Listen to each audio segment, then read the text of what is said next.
All right, here's your full rewritten script in seamless cinematic American storytelling voice, natural, direct, full of visual tension and emotional realism. Between 1350 and 1500 words, as if someone's telling it all in one breath, with a strong hook, a real twist, and a sharp, satisfying ending that still leaves folks debating. No labels, no breaks, just a real-life voice like you asked. You ever had one of those nights where you wake up because you just know something's wrong? I mean, you can feel it in your gut before your brain even catches up. That was me at 3 a.m., jolted out of a dead sleep by someone screaming at my door, "Ha, security, open up now, or I'll bury you and your son alive."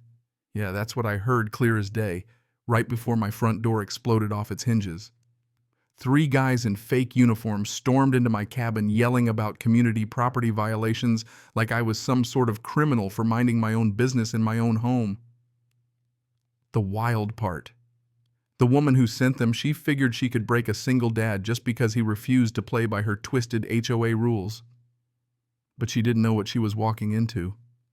My son Phoenix was awake, and the only thing standing between those goons and the end of their little power trip was a 17-year-old with a black belt and nothing left to lose. When the real cops arrived, those three were laid out cold on the floor next to Phoenix's Krav Maga textbook. "Yeah, that's my kid. You think that's the end?"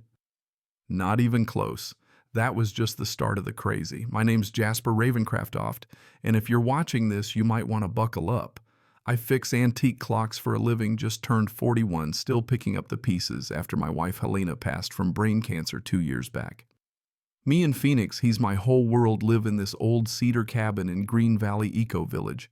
Used to be a community where people actually cared about each other, not the kind of place where they measured your grass with a ruler. And then Oilia Blackthorn showed up. She called herself an environmental enforcer, and she got herself elected HOA president on this whole zero-carbon save the world crusade. What started off as recycling guidelines and compost reminders turned into her own little police state. I mean, it was wild.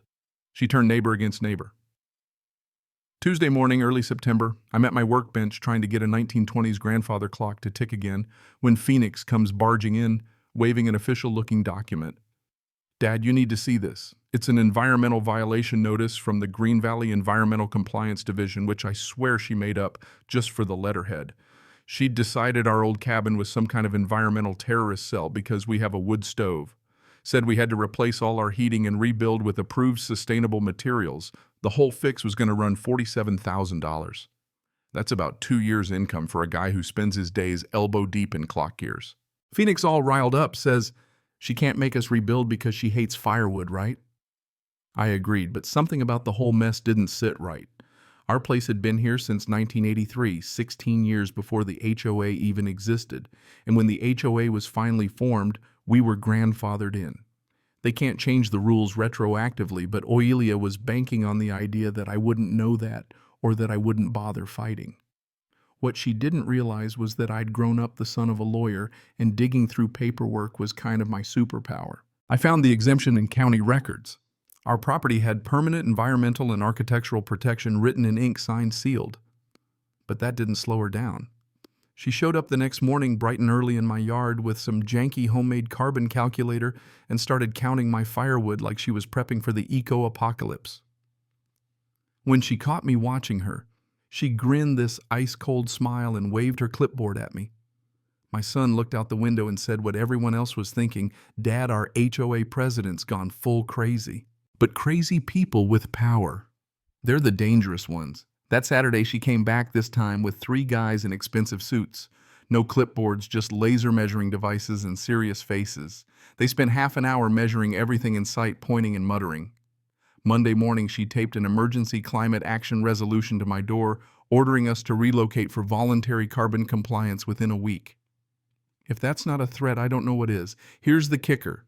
Her brother just happened to chair the city planning committee. You see where this is going. Phoenix kid's a genius. With computers.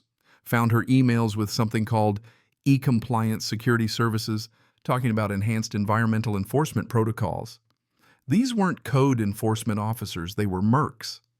The emails even mentioned asset inventory procedures and comprehensive assessments.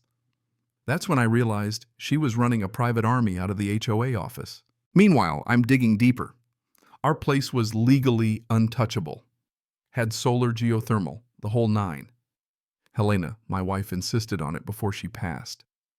The irony: our non-compliant home had a smaller carbon footprint than anyone else's on the block. But in the court of social media, facts didn't matter.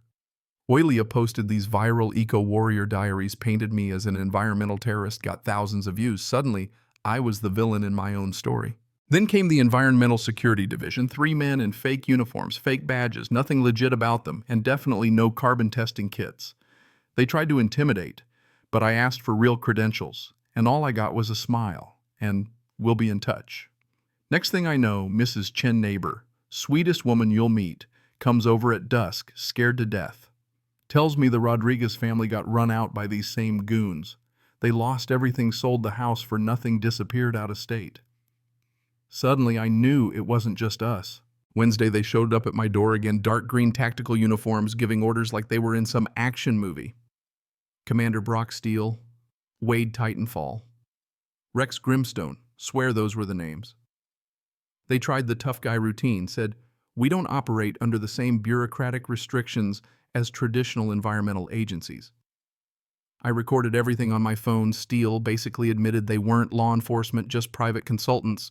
Phoenix caught their SUV plate, traced it online, registered to E-Compliance Security, which was basically a shell for Oilia's own environmental consulting company.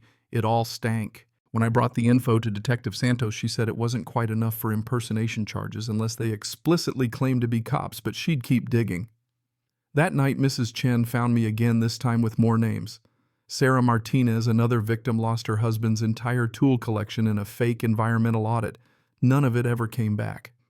I knew then that these weren't just overzealous eco-warriors. This was organized crime hiding behind green rhetoric. And then 3 a.m., Thursday, the night that's burned into my memory. Phoenix wakes me, says 3 shadows, out back cutting through the fence. I see them, full tactical gear, no hesitation.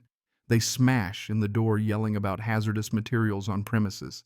Steele runs upstairs, thinking my son's an easy target. Bad move. Phoenix drops him with a hammer fist, puts him out cold with a guillotine choke. Wade tries to help, double-leg takedown, game over. Rex bolts for the door, but Phoenix intercepts, drops him with a Superman punch and choke. 90 seconds, 3 grown men in gear, out cold on my floor. The cops arrive to find Oilia in pink pajamas, screaming about climate deniers. Detective Santos looks at the scene: fake warrants, robbery plans, surveillance notes, and a warrant signed by a judge from a canceled TV show. Turns out these raids were coordinated via group chats. Operation Green Cleanse, 12 members, Oilia as ringleader, systematic harassment mapped out like military strategy. The digital evidence, the surveillance, the inside info, her brother's city records, everything. It wasn't just us. Dozens of families were being driven out, their stuff confiscated, resold for profit. It was environmental racketeering, plain and simple. Sarah Martinez called me, told her story. Same fake audit, same intimidation. Her family forced out all their valuables, confiscated and resold. Phoenix, digging into shell corporations, proved Oilia owned 75% of the security company, her brother the rest. They were using the HOA to target families, the security firm to raid them, and the city records to make it all look legit. That's when attorney Serafina Blackwood reached out. She had 4 families ready for a class action. The FBI got involved, Operation Green Web. Turns out Helena's old research had exposed falsified pollution data years before making her a threat to their operation. She might have set the whole investigation in motion without ever knowing. When Phoenix took the stand at the hearing, the whole room watched him reenact how he defended our home, earned a standing ovation. I swear, Oilia broke down under cross, screaming about her daughter, blaming the world for her loss, but the judge didn't buy it. RICO charges, mail fraud, conspiracy, the works, her brother, the whole security team. When they cuffed her and dragged her out, shrieking that she was saving the planet, you could feel the weight lift off everyone. 4 months later, Green Valley's HOA was gone, replaced with a real Neighbors Helping Neighbors collective. Phoenix teaches self-defense at the community center.